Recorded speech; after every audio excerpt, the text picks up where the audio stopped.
Hello, everybody. I hope everybody is doing well, and thank you for joining me for another installment of this couple of days. I'm not sure how many days we're gonna go, probably 7 days of this theme. We are going to need more wine.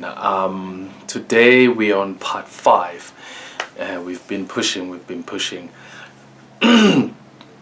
Now, just a short recap, that's what I've been doing. But this time I'm not going to talk about yesterday, the day 3 or day 4.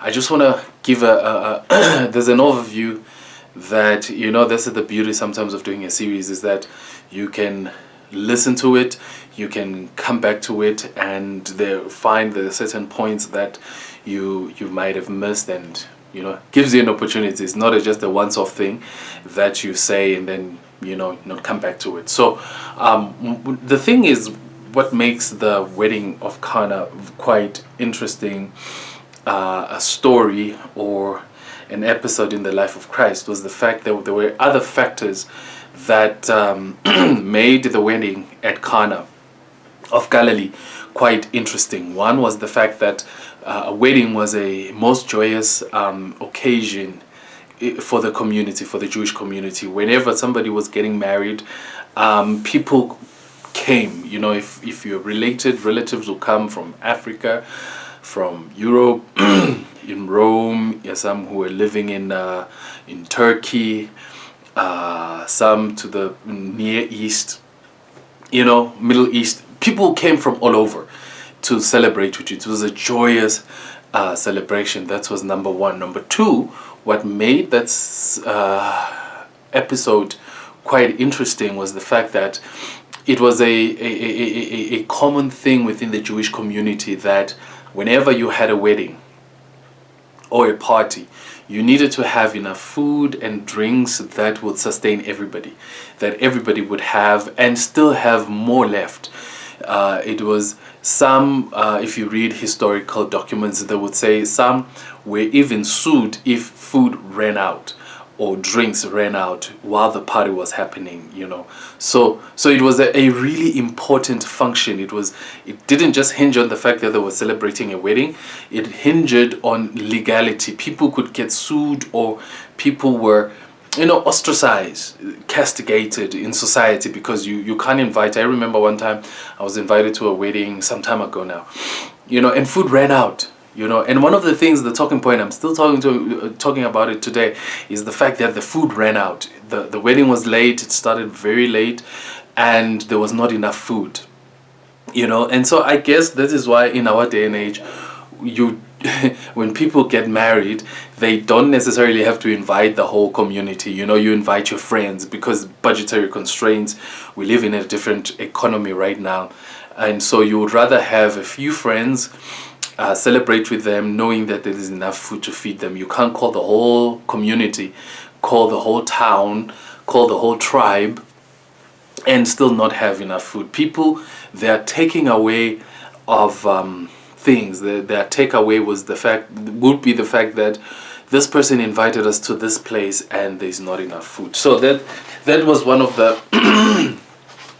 one of the issues that made things quite interesting, that their whole reputation, the chief caterer, who was given the responsibility to make sure there's food for everybody, there was a reputation of the person whose wedding, like the father or of the bridegroom, of the groom, had to make sure that there's enough food, provide enough for everybody. So their reputations hinged on that. That is why it went even to the point that that is why it was even important when you got married, a girl was a virgin. It didn't just speak on the girl, whatever, if she was not a virgin for whatever reason, that bad name was attached to the parents, because the bridegroom would say, hey, you guys married me to somebody who was no longer a virgin. So that's why it was the most important, the blood. Whenever the first night they would sleep on the on the sheet, white sheet, and now I'm deviating. They sleep on the white sheet, and then the following night, that white sheet, it had to have blood, and then it will be given to the bride's family. In case the groom down the line starts acting funny and catching feelings or whatever reason, says, oh, by the way, you gave me your daughter was not a virgin, and then they will take that as proof that, look, there's blood on the sheets, which means she was a virgin.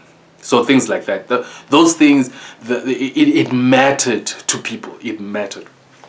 So that is why the story is such an important part in the ministry of Christ. Now, anyway, moving on. So Jesus, the wine ran out. Jesus' mother Mary goes to him and says, hey, the wine has run out. And Jesus says, hey, what has that got to do with me? I'm not the one getting married. And besides, my time has not come. And Mary goes to the servants and says, whatever he tells you, do it. All right. And so Jesus, coming to that point, he tells the people, that's the focus of today. He tells the servants and he says, fill it up, fill the jars or the drums with water. Now, another thing in that part of the world is that water is very scarce. It is not an easy commodity that today in some parts of the world, like in our society, where you just turn the tap, the faucet, and water comes out. You know, so there are communities where water is really scarce. You know, you can't just get water and fill it up. So, and also at the time they didn't really have what we have, the piping system, the plumbing that would be able to transport water and get water. You know, you just turn off the faucet, it will be there. So they do it. And now the workers, the servants, had this faith, of which I don't know where they got it from, but it could be in a fact that when you are desperate, you are willing to do anything. When you know your reputation is on the line, when somebody comes and tells you that do something, you are almost willing to do anything in order to remedy a situation. If you've seen people in a crisis mode, in a crisis management mode, they are willing to try anything. I remember when I was young, when I discovered that I was intolerant to pawpaw or papaya, wherever you may call it.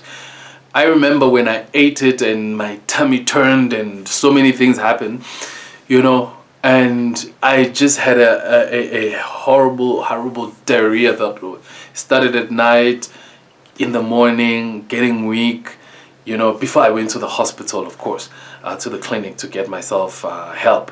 But before I went there, I was trying anything, I'll talk to my friend on social media, someone will say, try this, I'll try it, wouldn't work. Someone tried it, someone says, eat toasted bread, I would eat it, nothing would work, But the fact that I was willing to try anything, it shows how desperate I am.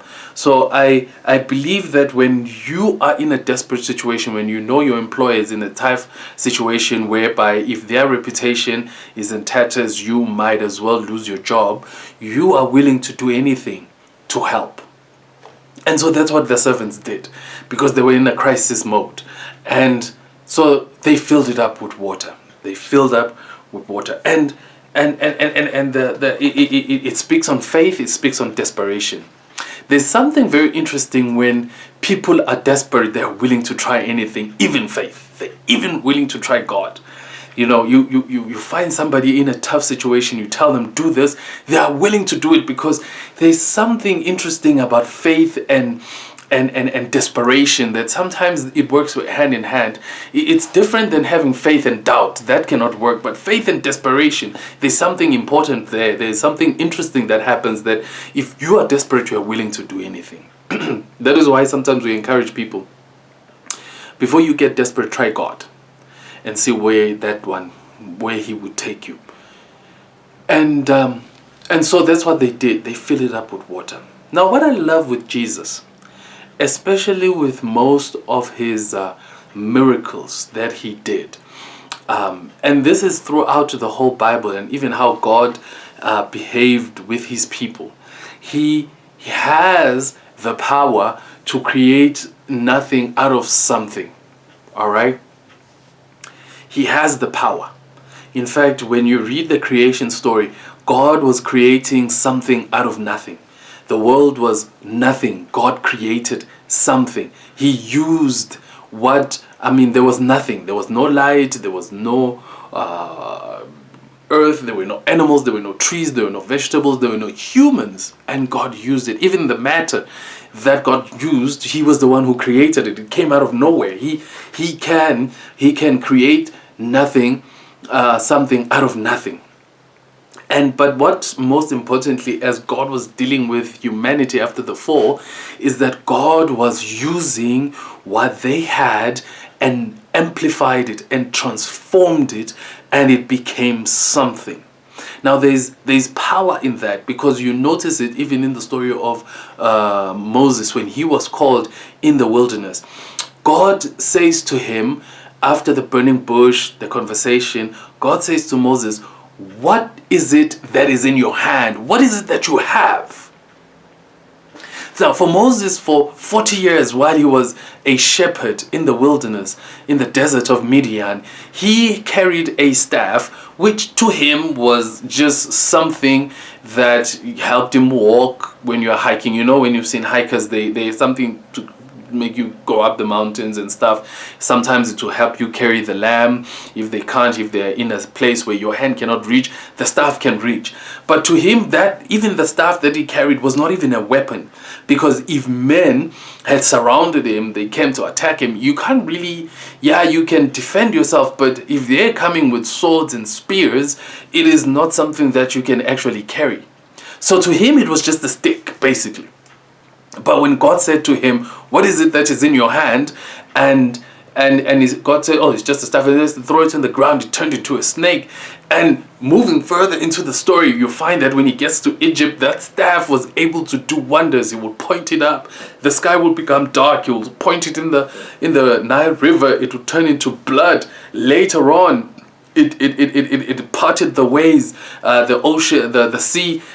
Later on, he struck the rock and water came out. So the staff to Moses was just a staff, but to God, when God is using it, it became something.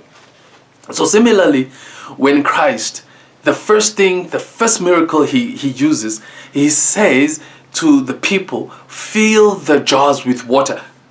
He was using what they already had. Jesus did not say, "Okay, go to the market, get this, get that," and even on top of that, he's not making ingredients out of nowhere. He was just using what they had, and turned it into something extraordinary. And there's an object lesson that we can find from this one, is the fact that God in our lives, He will never use things that we do not have. God will always use things that we have. There's sometimes that we look down on ourselves, we think we have nothing, but to God we have something. God never will not almost use things that you don't have. God will never demand of you something that you don't have. I know some of us, especially when it comes to mission work, they will say, "I cannot preach, I cannot sing, I'm not good with people, I don't know what to say," and things like that. "I'm not a likable person, I'm an introvert," and all that stuff. But those things, those excuses are the very things that God can use for His mission work. The only thing, you just need to listen to what He tells you to do, and something extraordinary can happen there. And so it goes even in our lives. You might feel that you have nothing. The thing is, with the world that we are living in today, it emphasizes on something. What do you bring to the table? And mostly when people say, "What do you bring to the table?" is mostly monetary things. It's like, how much money do you have? What type of influence do you have? What type of power do you have? Can you make things happen? And so some people, they feel that they can never contribute in society because they feel they have nothing to offer. Ugly is a person who has nothing to offer. An ugly person, if you've ever met an ugly person, is that one who has nothing to offer. But everybody, the beauty of this is that everybody who's been created in the image of God has got something to offer, because God never created you empty, but he created you with something. And that something is something that you can use, and something that you can use to not only better your life, but you can use it for the mission work. So as we contemplate on today's devotional, today's talk, maybe do a bit of stock taking on the things that you think you don't have. In order for you to start on the things you have, start with what you think you don't have.